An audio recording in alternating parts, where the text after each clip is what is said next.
Hello and welcome to 2024 Baltimore Ravens team preview. We have the MVP back for an encore, but how high should you draft him in fantasy football drafts? King Henry now resides in Baltimore. Hide your kids, hide your wife. We also have Zay Flowers, Mark Andrews, Rashod Bateman in this economy. All that and much, much more. Give us 30 minutes and we will get you caught up on all things Baltimore Ravens.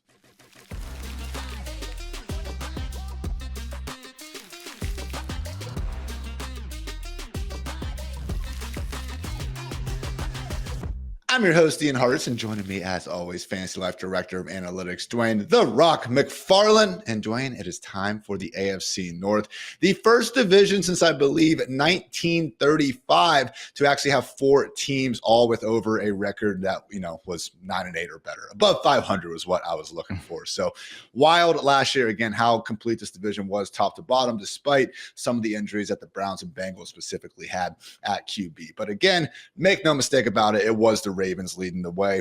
Single best point differential in the NFL last year. AFC's number one seed. They were sadly an ill-timed Zay Flowers fumble away from possibly taking the Super Bowl champs to overtime. Obviously, though, starts with the man under center, Lamar Jackson, coming off his second MVP campaign. Dwain, how willing are you to take Lamar as the clear-cut QB3 in fantasy? Because, yes, people, I know, just won best player in the league award. That said, the goal line rushing role, as much as Lamar is arguably the best dual threat QB ever, just doesn't quite stand up next to Jalen Hurts and Josh Allen at the top. Yeah, but he also has a higher end ceiling as far as just overall rushing yards. Like if we look at those three guys and we're like, which one can rush for 1,000? I think we would both immediately say that it's Lamar Jackson. Like he's got the best chance. So he does offset some of that. Yeah, I would rather have the guy that can score 10 rushing touchdowns. I mean, when you look at Jalen Hurts, it's ridiculous how many rushing touchdowns the guy's scoring every year. So with Lamar, though, for me, I'm willing to take him in that tier. I think he should be in the tier with Josh Allen, Jalen Hurts, Lamar Jackson. I think you could make an argument. I haven't written my quarterback tiers article yet, but I'm toying with adding Patrick Mahomes to the tier because of the update, to the receiving core. Yeah. But if I'm just staying true to the archetype of the player, those are the three, Ian, that have proven themselves. They are the dual threats. We know whether it's through the touchdowns or through the rushing yards, they just give you this immense upside. I think the biggest challenge for me with Lamar Jackson and why I don't put him above Jalen Hurts or Josh Allen is I do think, we know Josh Allen has 4,500 passing yard upside. Yeah. I think Jalen Hurts potentially with the Kellen Moore upgrade could have that kind of upside looking at his weapons. I don't think we get that from Lamar Jackson. I like Todd Monken. I know we'll talk about him more in a bit. But at this point with Lamar, I think you're looking at someone that's going to throw for 215 to 240 yards per game. I've got him projected for 229. I like Mark Andrews. I like Zay Flowers. But do I think it's a loaded offense that's suddenly going to throw more after adding Derrick Henry? Probably not. So I think he belongs at the bottom of that tier. But the way he becomes the QB1 over those guys, I do think that still comes through his legs, probably breaks a few long extra touchdowns, but very willing to take him in that range. And that's not Lamar, the passer slander. It's just the reality that Todd Monken, who was expected to bring a bit more of a balanced approach, still led an offense that ranked just 29th in, raw pass play rate last year. So, yeah, I think having one of the best defenses in the league, certainly helps matters there. Don't exactly need to keep their foot on the gas for 60 minutes all that often. But, yeah, man, give credit to Lamar. Top 8 quarterback in both EPA per dropback and completion percentage over expected last season. Absolute nightmare for defenses to deal with. So, again, mentioned the goal line roll, and it is wild you don't see Lamar get there a bit more often. Only 9 rush attempts inside the 5-yard line over these past 2 seasons. Jalen Hurts has 36, Josh Allen has 25. Even Trevor Lawrence slightly has more at 10. So as Dwain said, though, certainly still plenty of upside on the ground. Number 1 in NFL history with 61.1 rushing yards per game among all quarterbacks to start at least 16 games. Second place, Mike Vick, all the way down there at 42. So different eras. Mike Vick wasn't getting the read option opportunities the same way, but yeah, now he even lost some weight, Dwayne. Yeah, it definitely has the best combo of design rushing attempts per game, 19%, and then 11% scramble rate. Like he's going to get his carries, and the scrambles are the best because those are the ones when he's diagnosed and he's like, oh, I got this. Like that's whenever a lot of times you're getting those 30 and 40 yard runs. Not that he doesn't do it on the design plays, but the league has gotten better at defending the design rush stuff for Lamar. Although they do have a new addition, Ian, that we've got to talk about with Derrick Henry, and that could change things, man. I would not want to be a defensive coordinator planning on how how am I going to handle this read option game between Lamar Jackson and Derrick Henry? Because we've seen like Gus Edwards be lethal to an extent in this kind of situation, and now it's Derrick Henry. And let's get right into that. The King is now in Baltimore. 2 years, $16 million. Thought he might actually fetch a bit more, especially relative to some of the other RB contracts we saw out there. But yeah, man, now it's not a complete given that we see this Baltimore offensive line be their usual world beater selves. I mean, yes, PFF's ranked 5th ranked group, but they low-key only returned 2 of 5 starters from last season. So maybe the, backups are going to step up. I do think there's a lot to be said about, the offensive line coach, the system, and at least in the run game, having that dual threat quarterback like Lamar Jackson to help, with the overall gravity that you can really induce again with a lot of the read option sort of stuff. Are you that worried about that though, Ian? I mean, they drafted Tyler Lindenbaum, 1st round pick. He is one of the returners and as center in 2022. He's been good. They added a 2nd rounder at right tackle. I guess that's the question. Like, I don't know anything about Roger Rosengarten. Like, we'd have to have somebody else come on and break that down. I can't tell you about him, but they spent a 2nd round pick at right tackle. They still got Ronnie Stanley, a left tackle that's, we know he's good. And then you got Ben Cleveland, who they took in 2021, and he's been a starter. So I don't know. Like, I wasn't as worried about this. I'm with you. I'd rather have the continuity, but I don't know. I feel like this scheme is just so tough on defenses, period, anyway, between Lamar and what the running backs do. So I'm not going to overly worry about it. It could be a bigger issue in the passing game, maybe. It's not ideal, but yeah, you know what? The easiest way to fix a faulty O-line is to have maybe the single most athletic quarterback ever to help deal with that. So, and the thing is, especially in the run game, as you said, I mean, every year you look at the kind of yards before contact per carry leaderboards, which I think is one of the better representations of how good an O-line is at run blocking. And you see offenses with, dual threat quarterbacks up top more times than not. So yeah, not surprised to see that since Lamar has been there, Baltimore running backs have averaged a league high 4.8 yards per carry. Also, the team has been number 1 yards before contact per carry. You know who wasn't, Dwayne? The Tennessee Titans, 30th in back-to-back years. And even during that time, though, man, we saw Derrick Henry still ranked top 10 in yards after contact per carry. His max ball carrier speed last season actually only trailed Chase Brown and Devin Achane, which is terrifying to think about. And it was actually faster than anything that he managed to pull off in 2019 and 2020. So again, Dwayne, the top speed, some of the yards after contact metrics, a lot of things are telling us that Henry has not fallen off a cliff, but the age is getting up there. And, he does at this point have 2,185 regular season touches. And that's not even counting, the hell that his high school coach made him go through back in the day. So I know you've done a lot of good work on wide receivers and the age cliffs, Dwayne, but any thoughts on King Henry and just how concerned you are about, I guess, the workload to this point? Well, he's definitely in the range where, he could do a complete face plant. But I think when you look at the scheme that he's getting to play in, to your point, he's not what he was 4 years ago. Like, he's not. Like, the underlying data tells us that. But it's hard to know for sure because of some of the other things that get into that signal, like you talked about, with how bad the Tennessee Titans offensive line has been over the last 2 years. So I definitely expect an improvement in yards per carry this season just by getting to play with Lamar Jackson. How much? I don't think it's going to be 6 yards per carry. I think, you kind of got to middle it somewhere, but I think he could end up being closer to a 5 yards per carry kind of guy again for one last time. It's kind of like this hoorah season. I think the question is, like, can he stay healthy for the whole campaign? I will tell you this. I've not been drafting Derrick Henry very often in that 3rd round range. And I'll tell you, whenever I get to the end of the 3rd round and I see him there, like, I tell myself, I'm like, he could destroy this. He could destroy this ADP. You and I have this conversation every year. And with Henry, even though he's an older player and he doesn't catch passes, I could see a route where he scores 14 rushing touchdowns because you talked about it. Lamar Jackson's not getting a lot of those carries, only 15% inside the 5-yard line last year.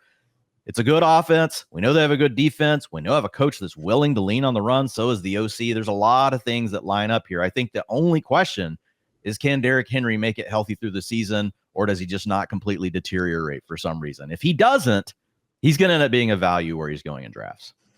In his career, he has played in 15, 16, 16, 15, 16.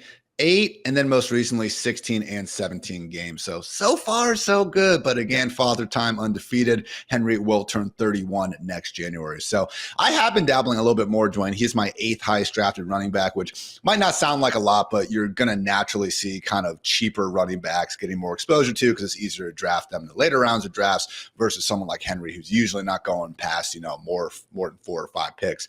ADP right now is 31 overall on Henry. I had 2 drafts yesterday where I nearly got him in the 4th, 1 pick away, and it didn't work out. I was definitely going to take him in those situations, but it's one that I probably need to correct. I probably need to get a little bit more Derrick Henry on my teams, especially considering some of the players that you're trading off with down there. I don't know that they're going to kill you. I mean, why is Jonathan Taylor going twice as early as Derrick Henry? Just pure age? Yeah. Age. I've been drafting some JT too, not saying you shouldn't be going earlier. But again, if you do find yourself going wide receiver, I do think in round 3, Derrick Henry represents a pretty good option. I think the ceiling case for Derrick Henry, the reasonable ceiling case for Derrick Henry, where we don't have to do a bunch of manipulation and, somersaults to get there, is better than Saquon Barkley. Saquon Barkley, Jalen Hurts has to stop doing the tush push for Saquon Barkley to smash. He also has to throw the ball to Saquon Barkley whenever they already have 2 alpha targets plus Dallas Goedert, and Jalen Hurts is a scrambler. So I think Saquon Barkley's catches are coming way down this year. So in my opinion, I think Derrick Henry has the higher upside because I think those guys are very similar, but he could score more rushing touchdowns. So I think you can make that argument easily. Gus Edwards scored 13 touchdowns last season on the ground, with the longest one going for 7 whole yards. So, yes, I do think there's quite a bit of a difference there. And, yeah, man, round 3, Derrick Henry, and honestly, even round 3, Kyren Williams, certainly, I think, above round 2, Saquon Barkley. So, yeah, again, we do have some of the similar dual threat problems in Baltimore with the running backs as we do in Philly. There's a reason why the Ravens haven't, consistently enabled these top-tier fantasy running backs over the years. But how Mark Ingram get there back in 2019? Lots of touchdowns, efficient on the ground. I do think King Henry can replicate that feat here in 2024. Dwain, the other star, one of a couple other stars, I should say, in this offense, Zay Flowers, looked very dynamic as a rookie, but was certainly benefiting from Mark Andrews missing, most of the second half of the season. So with Mark Andrews, we saw him go for 4.5 catches, 52 yards on 6.4 targets per game.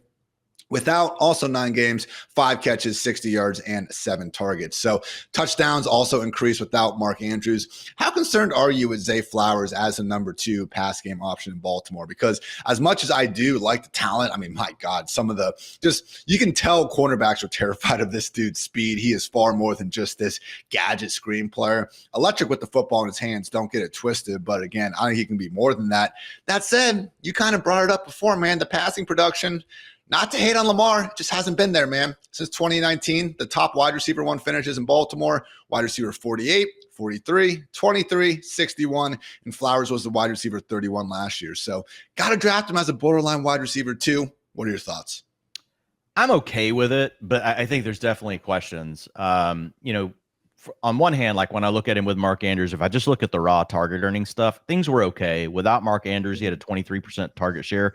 With Mark Andrews on the field, he actually had a 24% target share. So it was almost the same. Yards per route run, 1.64 without, 1.66 with. So I'm not too worried about Andrews, inflating what he did last year, but I think the question does still remain, can Zay Flowers take the next step? I remember early last year, to some of the points you just made, seeing these just missed passes down the field that could have really made Zay Flowers pop even more in the box score. He was getting a lot of targets early in the season, but there were a few situations where, man, he could have actually just gone nuclear. And I will say, in college, when working through his data and his profile and watching all the film, the thing I noticed that was, despite him being a little bit of a smaller guy, like he definitely had this my ball mentality. He's willing to go up and fight for things. He can play on the outside. The question is, will the Ravens do that? Because if they don't, he's going to need to turn into more of an Amon-Ra St. Brown level target share, which would be like 28 to 30% instead of being a 23 to 24% guy, which I don't know. I don't know if he's quite capable of getting that, but I don't want to rule it out. It's a young player that finished as a wide receiver 3 in his first season ever in the NFL. So there's obviously a ceiling from here. He could end up being a wide receiver 1 at some point in the future. At least the good part is, Ian, it is really a condensed passing tree. At this point, I'm just not going to worry about Rashod Bateman. I know he was good in college, but I mean, what else can we do? Like, it's been long enough. Like, he's going to have to prove it to us right now. Isaiah Likely's probably the next best target earner after Mark Andrews. And, coaches have struggled at times to figure out how to keep two wide receivers on the field. Two tight ends on the field. The last time we really saw it was with the New England Patriots with Aaron Hernandez and Rob Gronkowski. Now, those were two. When you see those guys playing in practice, you probably realize, well, we just have to have these two guys on the field. Killers. I don't know if we're there yet with Isaiah Likely. So it is condensed. Just really two guys here. So I'm taking some bets on Zay Flowers, but he's got to do one of two things, either turn into a higher target earner or get more of those targets down the field. Last year, 27% of his targets came behind the line of scrimmage, which isn't the worst thing. It's fine. That's padding your stats, man. If you can get an extra 2 or 3% target share from design looks, I think that's an ideal thing. This is an offense that runs a lot of RPO, and he's involved in those. So I think there's positives here, but he's got to take a step in his game, either become an elite target earner, or we got to get more of those targets down the field like we saw early last year to have a chance to break into that mid-range wide receiver 2 discussion, which is what you're hoping if you're already drafting him as a low-end wide receiver 2. Zay Flowers, fantasy life projections currently have him for 118 targets, which is right there with guys like DeAndre Hopkins, DJ Moore, Christian Kirk, Mike Evans. So it's not like his role can't be big enough, but I will say, Dwayne, haven't made a huge habit of drafting him over at, more wide receiver heavy sites where he is going in round 4. Zay Flowers going next to Josh Allen. Really going in round 3. Kelce. Yeah. He's going in round 3. Sometimes he slips to you in round 4. So yeah, people are high. People are high on him, so I get it. I'm taking Michael Pittman, Tank Dell, probably T. Higgins and George Pickens. Again, they're all really good wide receivers, but just give me the guys that probably aren't going to be the number 2 in a run-first offense. Is that such a bad thing to say, Dwayne? No, I don't think it is. I think, you got to have some exposure to him, though, just because he did play well as a rookie. Yeah. And anytime we see a season like that, it could mean, okay, great, this guy actually could be a wide receiver 1. And you mentioned it. You've watched the guy a ton. He's electric, and I think there might be more in the tank as far as being a guy that can work the intermediate and deeper ranges of the field versus just everything being so behind the line of scrimmage based. Zay Flowers, Tyreek Hill, maybe even Kadarius Toney in a game of tag, put it on pay-per-view, take my money, I am down. But yeah, ESPN's 10th highest rated overall wide receiver last season, Zay Flowers certified good at the game. All right, Dwayne, John Harbaugh, Todd Monken back. Mentioned before, though, didn't exactly see Monken maybe open up this offense as much as some thought. So results were obviously fine. This was a top 5 scoring group in the league and everything. But did we see enough in year 1 of Todd Monken's offense to believe multiple high-end pass catchers can emerge here, or still just thinking it's probably going to be Mark Andrews and then a wide receiver 3-level producer such as Zay Flowers? Well, I think a lot of it still came to game script. Drop back rate over expectation was 12th in the NFL at 1.5% based on the utilization report tools that I'm looking at right now. And then last year, they had a lead, which is 3+ points, 21% of games. They had a blowout lead, which is 8 points or more, 17% of the time. And then excessive lead, which is 10+ points, 11% of the time. So they just led a ton. Yeah. So I think overall, like the underlying traits are there that if somehow they got pushed into some more competitive game scripts, there's probably a little bit of meat left on the bone here. And in that case, like you might see Lamar get to around 3,900 yards passing. Like I feel like that's the upward end of it, but I think it's possible. But I think if things go the way they want to keep playing football the way they have been, and they're willing to dip into that when they need to and throw the ball more. But if they can lean on their defense, I think they continue to want to. The good news is like they use a lot of play action, 21%. That was 5th, and that's per drop back, guys, not per pass. So if it's not matching a stat you saw somewhere else, that's why. But 15% is the league average, so that's good. Shift in motion, around league average. But RPO, we talked about that earlier. 16%. That's one of the top marks in the league. And then trick look plays, man, they are always, Baltimore is known for this, dialing up stuff just to make the defense be like, what? Like, what is this? Like, I haven't seen this. And that's the kind of things they're constantly scheming up every week just to give that little bit of a pause right when the snap happens and give Lamar and his receivers that edge. So overall, I give Todd Monken a really good grade as far as coordinators go. We'll see how the game scripts work out. And I think Ravens fans would agree just about until we get to the last 60 minutes we saw them. So big issue in that AFC Championship game was really just the decision to abandon the run. I mean, Ravens running backs in weeks 1 through the AFC divisional round had at least 15 carries in every game, as much as 31 combined. In that AFC Championship, 6 total carries from Ravens running backs. Again, maybe a fumble away. I think that's a but big reason why they signed Derrick Henry. I think they just didn't feel the need to go to any of the guys. They didn't feel they had a playmaker. Yeah. And I'm guessing, like, when you lose that, you're like, John Harbaugh's like, we're never doing that again. And so they just go sign Derrick Henry. I think that's what happened. All right, guys. Well, hey, if you're trying to get, a little bit of skin in on the game, best place to do it, go on over to DraftKings Sportsbook. We are big fans because we partner with DraftKings Sportsbook. And right now, all new customers who bet just $5 will get $150 in bonus bets instantly. Download the DraftKings app now and sign up using our promo code FantasyLife. And again, if sports betting is not yet available in your state, don't worry. DraftKings is a one-stop shop for all things daily fantasy, where you can join in at all the fun and have the shot to win cash prizes. I was actually participating in some of their best ball contests last night, and got a little cocky. Dwain, got my early round Anthony Richardson. Things were fine, but got sniped on Bryce Young, got sniped on Drake May. Round 20, Sam Darnold, come on down. It was gross. I'm embarrassed to say it, but you know what? More chances over at DraftKings Sportsbook, which you got to appreciate. So again, don't be like me. Try to be smarter, but be like me and play, on DraftKings Sportsbook. So again, promo code FantasyLife, bet just $5 on any wager and get $150 back in bonus bets instantly. That's promo code FantasyLife only at DraftKings Sportsbook. The crown is yours. Very good Ravens team. Again, we mentioned number 1 seed, number 1 point differential, and accordingly, they have an 11.5 win total going into this year. Minus 160 lean on the under, though, Dwain, and accordingly, Baltimore has indeed finished under 11.5 wins in 10 of the last 12 seasons. So, first place schedule, favorites to win the AFC North, plus 140, but healthier Joe Burrow, healthier Deshaun Watson, presumably. Obviously, Russell Wilson, Justin Fields upgrades in Pittsburgh. Could be a bit more competitive division. I lean, if you just ask me straight up, don't worry about the juice, I would say, okay, I think this team does finish under 11.5 wins. But considering you have to pay minus 160 for it, I would either stay away or sprinkle on the over. What say you? Yeah, I would stay away. But if I had to pick, I would take, the under, because that's what the market's telling us. And it's a tough division, even though, the Steelers don't look like a great team. They got quarterback issues. I mean, Mike Tomlin always finds a way to keep them competitive. You get Joe Burrow back for the Bengals, like you mentioned. It's just going to be tough. As good as the Ravens are, that's a high line. All right, guys, now we get into our position battle segment. And, there's not a huge one, I think, going on, but the better question is probably what exactly are we going to see at tight end? Because, look, Mark Andrews, Ravens have 56 million reasons to continue featuring him as the tight end 1. And even before his injury, man, he was fantastic. No tight end had a higher open score from ESPN's advanced ratings. And the 4.8 yards after the catch per reception he was achieving was actually his highest mark since his rookie season. So no sign of a drop-off. Andrews has been a top 5 fantasy tight end in 5 years running in terms of PPR points per game. Andrews is great, but Dwain, Isaiah Likely might also be great, man. I mean, he certainly was productive. Final 5 regular season games of 2023, he finished as a PPR tight end 3, 5, 21, 3, and then 9 again. So Andrews, 85% route rate last year. I mean, Likely was doing next to nothing as long as Andrews was healthy.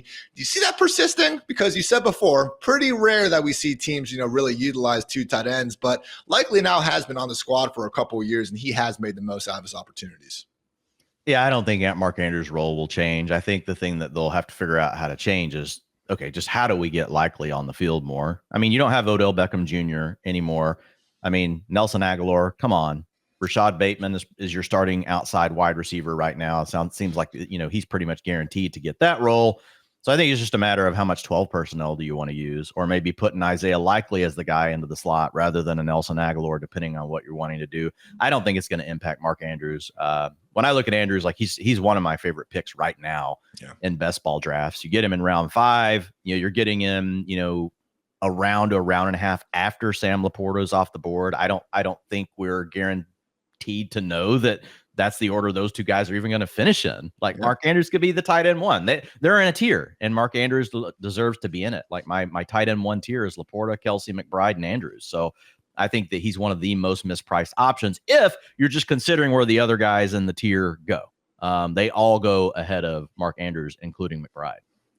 Mentioned Andrew's fantastic open score, but overall, just ESPN receiver rating, he was second last season. Isaiah Likely, though, tied for sixth. So truly, a unique offense in terms of having not one, but two pretty darn good tight ends. And I think you're going to see that, in more metrics than not, even if you don't want to use our fine resources from ESPN. But Dwain even throwing a little bit of slander towards Rashod Bateman's way so far on this edition of the Fantasy Life podcast. And yeah, I mean, when he only had more than 40 yards per game once last season, probably deserves a bit of it. That said, no more OBJ. He did get a 2-year, $15.25 million extension. And as much as the targets didn't come last year, and I do agree with your general mindset that targets will come if you're a good enough football player to earn them, I do think there was some evidence in the tape that he was getting healthier, creating more separation down the stretch. That said, man, I still have a hard time pulling the trigger on Bateman, even late in drafts, unless I'm, kind of working with a Ravens or Texans stack and kind of going through that. So out on Rashod Bateman. I'm not out on him. I mean, it's like you said, it's going to be based on a stack. Yesterday, there was a setup where I took Bateman because he worked perfectly, played all three of the other stacks I had set up for weeks 15 through 17. So I prioritized him there. But otherwise, I think it's a struggle if we're just talking true talent profile here. Look, guys, there's a lot of great data out there, and I love that we keep advancing it. Like the ESPN open score, I think is a nice step forward. Obviously, all the work Matt Harmon does at reception perception is huge. I know he's had positive things to say about Rashod Bateman. So that's at least kept the light on for me. But like whenever I just boil it down to one simple thing, I think NFL quarterbacks, even the worst ones, know more about the game than any of us could ever imagine. Yeah. And guess what? It pays for them to go to their best players because that also is good for them. That is good for their well-being. They're also mostly judged by wins. That's good for their teams. And guess what? Rashod Bateman has never had anyone just really go to him. So maybe, just maybe, this guy has battled a lot of injuries, and maybe that's what held him down. But the problem is that I'm going on 3 years of making up these excuses for him. And so that's where it becomes a challenge. Targets per route run in the 2 seasons where he's played at least 12 games, only 16%. You look at his target shares, not good, 12 and 15% in those 2 years. So Bateman is someone that occasionally we get a little flash, but man, I just wish I would have seen more. Okay, it's great you're getting open, but why is your quarterback not going to you? Yeah. Okay, I mean, I think that's the more telling story. You got a sending player in Zay Flowers. You have Mark Andrews. Again, willing to stack it on, but he's not someone I'm going out of my way to target in fantasy drafts. Fantasy Life projections have both Zay Flowers and Mark Andrews clearing the 100 target threshold. And yeah, Bateman is projected to be a number 3 receiver. That said, 68 targets. So Nelson Aguilar is not going to be fantasy relevant. I feel pretty confident saying that here, but at the same time, he outproduced Rashod Bateman in this very offense last year and was even working ahead of him for stretches of the season. So yeah, I think Aguilar is going to be on the field enough to take those 40, 50 targets away and do enough to probably render Bateman as a non-viable fantasy asset as well. Yeah, Bateman needs to be out there 90% to have a chance to really give you anything. And I do worry that we won't even see that. This is a coaching staff, I'll just say real quick, they're notorious for rotating players at all positions. The hell, they've done it at quarterback even before. But I mean, besides quarterback, like and offensive line, like they rotate everything more than most than other coaching staffs. I'm just saying, man, like let's say Zay Flowers misses time for some reason, wins the lottery, just takes a couple of weeks off. I don't like, putting the injury stuff out into the world. Take Zay Flowers out of the picture. I wouldn't be confident in ranking Bateman as even a top 36 wide receivers in that first week. I wouldn't. I don't think you could. Yeah, I think you'd be looking at maybe at best a low-end wide receiver 4 in that scenario. So I think, again, there is reason for optimism behind the real life, upside of Rashod Bateman. Got paid. I think he can contribute to this offense, but in Fantasyland, need that football. Don't see him probably getting enough opportunities to make an overly big impact. So that's going to do it for the player breakdowns here. But as always, we want to finish things off by comping the Ravens to a movie or TV character. And I'm going to go with Tommy from The Peaky Blinders, which in my opinion is one of the better shows probably ever, especially in recent years. The swagger's there. We got an alpha. Again, this team is always, competing seemingly towards the top of the league. Unquestionably a lot of success. You do not want to mess with them, but man, despite all this, there's still the sense of unhappiness or things should be better feeling from both Tommy himself and the family, despite all the, riches and success they've had. And it always seems just on the verge of working out. Will it finally be this year? We will see. So I know, we had the Joe Flacco fairy tale story, getting the Super Bowl and everything. But since then, man, I just feel like, especially in the Lamar Jackson era, They've had the defense. They've had an offense down the regular season looks fantastic. Just can't quite get it done when it counts. So I'm hopeful. We also got the Peaky Blinders movie coming out, so maybe there's a good ending there. We shall see. So Dwayne, over to you. I literally am thinking of this off the cuff. And so I'm just thinking of shows that I like, Ian. And I guess I'll go with Ozark. And like the thing that I love about that show is like, no matter what, like that family just keeps holding it, together. And I just feel like the Ravens are so consistent every single year. Now they probably haven't faced, they haven't had to deal with the cartel, or anything like that in their life. I mean, the storylines aren't that whacked out, but it's just one of these, no matter what, like they're just consistent. They're always at the top. I feel like they've got a really good coaching staff. They've got a good core group of players and they're resilient. Like they can find their way through things. The question is, can they take it to that next level, right? And can they truly punch it through and get a ticket to the Super Bowl? I think they've got the team where it's certainly possible, but it's just going to be tough. And that's that with your Baltimore Ravens. We'll see if they can finally get over the hump this year. I mean, to be fair, no one other than the Chiefs in the AFC has exactly gotten over the hump in quite some time. So not, trying to single them out, but yeah, we will see what happens. As always, you can check out my full Baltimore Ravens team preview on FantasyLife.com. All 32 teams are there. And guess what? They are all free. Also check out Dwain McFarland's projections, our Fantasy Life Consensus Ranks, and feel free to subscribe to our always free Fantasy Life newsletter. It is a great day to be great after all. So for Dwayne, for producer Matt, I'm Ian. Thanks again for tuning in to Fantasy Life Podcast. And until next time, take care, everybody.